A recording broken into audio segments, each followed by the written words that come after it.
Урматтуу депутаттар, мен убактыңыздарды алсам кечирим сурайм. Бизде Адахан мырза ушундай бир мугалим болгонун, акыл насаайт айткан такыр койбоду. Мен Адахан мырза бул кокуй менен сүйлөсөм эле бир балакетти баштайт экен деп, өзүнчө бир бийик тутуп, өзүнүн жөнүндө абдан бир бийик ойдо. Ал таптакыр андай эмес. Ал биздин арабызда отурган 88 депутаттын бирөөсү. Улуу мынакей трибунада мен бир аз сын айтып койсом, мен кечирим сурайм, урматтуу депутаттар. Чындыкты чындай айтыш керек.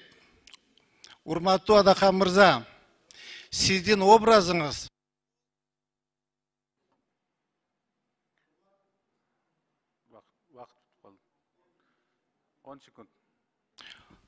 Урматтуу Адахан мырза, сиздин образыңыз волк в овечьих шкурах. Түшүндүңүзбү? Сиз өзүңүз... Урматтуу коллегалар, Жеңиш Шерматович, бере албайбыз. Жеңиш Шерматович, регламент боюнча башка депутаттардын атына атап шей келтирүүгө болбойт.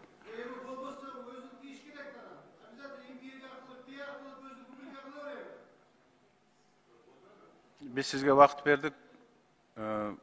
Сураныш бир аз.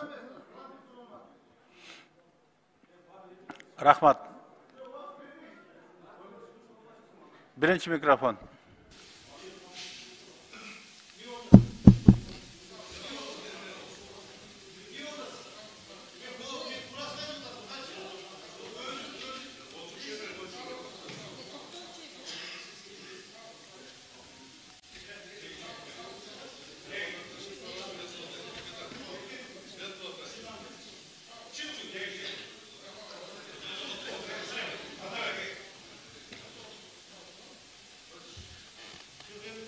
Sağ olun, hürmetli депутаттар.